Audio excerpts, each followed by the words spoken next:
안녕하십니까, 엘리엇입니다. 네, 실거래가 방송을 또 하도록 하겠습니다. 강남 불패 무너지는 소리. 예, 어저께 동방불패 영화를 OST만 잠깐 봤는데 그래서 갑자기 강남 불패 생각이 났습니다. 근데 진짜로 강남 불패가 아니에요. 이제 강남이 무너지는 소리가 저는 들리거든요. 강남 불패 모르는 분들 많을 것 같은데 잠깐만 요거 볼까요? 요거 잠깐 볼게요.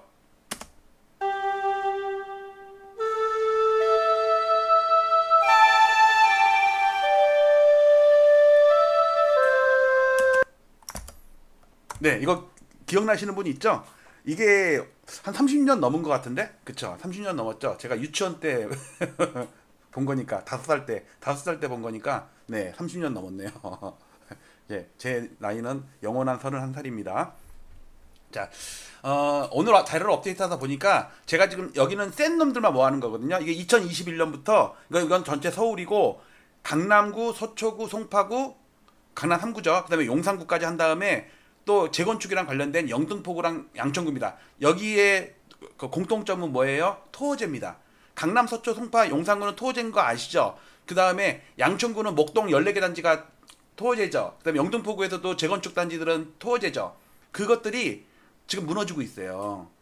자, 어쨌든 강남구 엄청 올랐죠. 몇 년 동안. 그런데 이렇게, 그러니까 이게 21년, 22년 고점이거든요. 여기에 비해서 엄청 올랐잖아요. 29%나 더 올라 있습니다. 고점 대비. 그러니까 전고점 대비. 자, 그런데 노도강은요, 이 고점 대비 20%, 30%씩 마이너스 나 있어요. 이렇게. 다시 볼게요.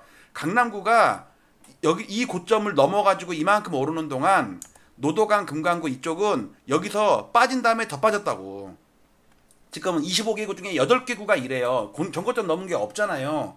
근데 여기는 전고점을 다 넘었죠. 그러니까 전고점 넘은 것과 안 넘은 것과 섞여 있으니까 서울 아파트가 넘었는데 문제는 강남 3구를 빼잖아요. 요겁니다. 요거. X 강남 3구 뺀 익스클루드라는 뜻이거든요.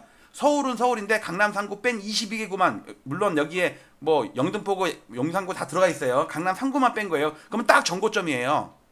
즉 요만큼은 강남구가 올린 거라고, 강남 3구가. 근데 저기 잘 보세요. 여러분들 강남구 보시면 요거 지금 2달째 마이너스라는 거 보이세요? 7월달이 고점이잖아요. 8월, 9월 빠지고 있다고. 서초구도 7월, 8월 빠지고 있다고. 송파구는 야금야금 오르는데 7월달에 워낙 피레침을 샜기 때문에 이 고점보다는 한참 낮잖아요. 즉 사상 최고치보다는 2달 동안 못 넘고 있다고. 그 다음에 영등포구도 2달 동안 못 넘고 있죠. 멈췄다고 지금. 양천구도 2달 동안 오히려 고점이 낮아지고 있죠. 그리고 9월달 들어서는 마이너스야. 그런 반면에 그 노도강, 금강구 이쪽은 뭐 죽수고 있는데 도봉구가 최근에 또 깨지더라고. 도봉구가. 자, 그런데 요게 1년치 데이터거든요. 여기서 보시면 잘 보세요. 강남구 슬금슬금 빠지고 있다니까. 근데 지금 뉴스에 나오는 거는 뭐 마포구, 성동구, 신고가 나오는 거, 제가 볼 때 어떻게 보면은 강남 3구를 처분하기 위해서 이 한강벨트 몇 군데를 더 올리는 거 아닌가, 이런 생각이 들어요. 서쪽은 아직도 멀쩡해요. 뭐 거래가 안 돼서 그렇지.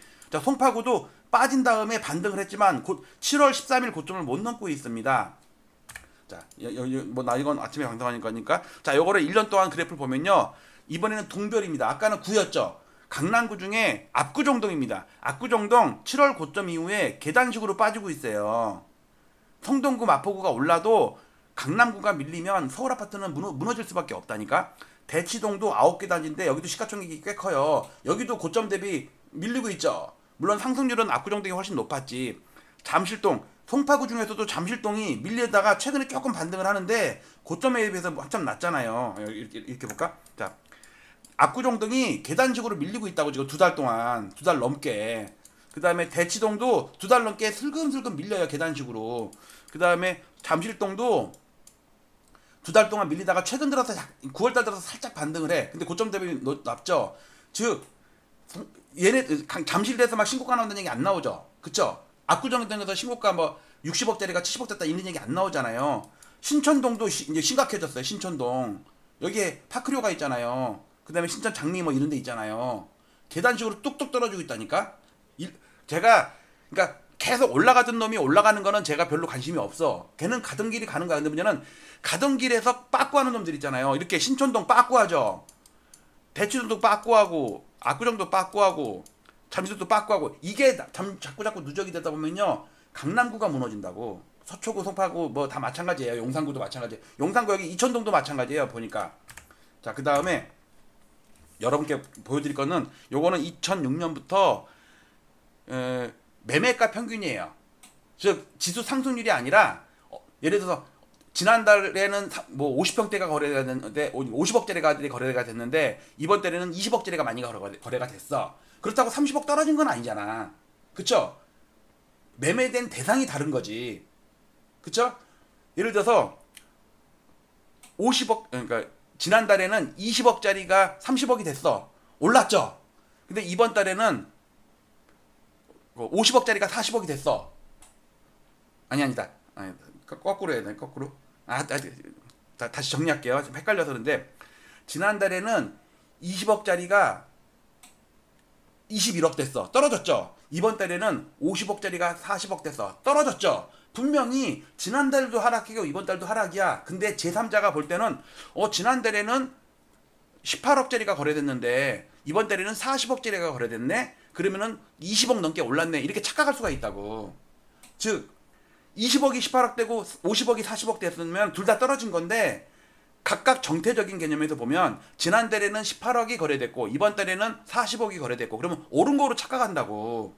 그러니까 매매가 평균은 그래서 KB에도 밑에 주석이 달려 있어요. 매매가 평균은 상승률을 의미하는 게 아니라고. 그냥 그 대상들이 어떤 게 거래가 많이 됐는지를 나타내는 거. 요 차트가 그거거든요. 요거는 뭐냐면 요 파란 거 있죠. 파란 거. 파란 거는요. 파란 거는 매매가 평균이 서울 매매가 평균인데 올 초에는 14억 9천이었어. 매매가 평균이. 비싼 놈들이 많이 거래된 거야. 근데 지금은 9억 8천이야. 지난달 10억 3천이고. 그러면 여기서부터 그럼 5억이 떨어졌냐? 아니라니까. 5억이 떨어진 게 아니라 2, 3월 때는 토지 때문에 강남, 서초 용산이 송파 특히 엄청 거래가 됐어. 그러다가 토지 다시 묶어놓으니까 이제는 싼 아파트들이 거래가 많이 돼. 거기다가 627대째, 97대째 막 이렇게 하니까. 그러니까 근데 그럼 그럼 이건 지수가 하락한 게 아니에요. 이거는 매매 대상들이 여기 비싼 놈들이 거래가 된 거고 여기 싼 놈들이 거래가 된 거지. 그런데 이게 지나고 보니 과거에를 보니까 얘가 이렇게 떨어지고 나잖아요. 그러면 지수가 꺾여요. 지수가 언제 그랬냐? 보세요. 여기 보시면 아이고 너무 그래프가 너무 큰가? 여기 보시면 2021년도를 볼게요. 2021년도 2년도 볼게요. 여기입니다. 여기 볼게요. 여기 딱 보면 이렇게 보면 얘네들이 11억 4천이 되다가 쭉 떨어져갖고 8억대로 떨어졌어요. 이렇게 떨어지니까 이거 뭐예요? 비싼 놈들이 거래되다가 싼 놈들이 거래됐다고. 그러니까 2022년도에 폭락을 했다고. 폭락을. 이때 얘가 2022년도예요. 얘가 2021년도야.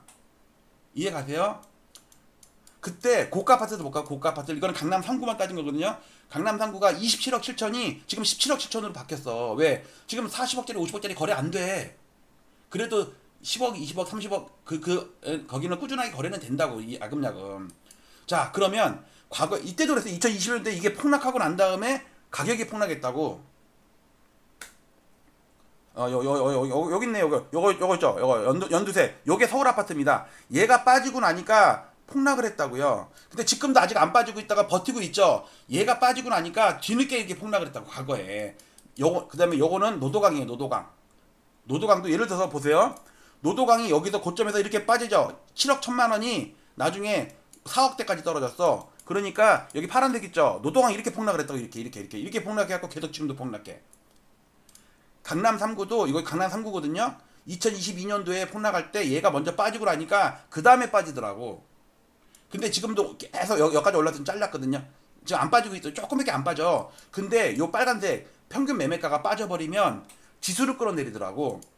자, 이거를 조금 정리한 게 이겁니다. 이거는 넘어갈게요. 이거는 강남 3구, 요거는 노도강만 한 건데, 자, 어저께 방송한 것 중에 국토부 실거래가 방송을 했죠. 이거 어디도 방송한 데 없어요. 지금 보시면 8월 잠정치가 나오는데 서울이 1% 빠지는 거로 나온다고. 제가 볼 때는 이거의 절반 정도만 반영한다면 된다고 그랬죠. 특히 강남 3구가 1.5%나 빠진 거야. 자, 그걸 표시한 게 요겁니다. 그걸 표시한 게 요건데, 요 위에 거는 잠정치입니다. 요거는 확정치예요.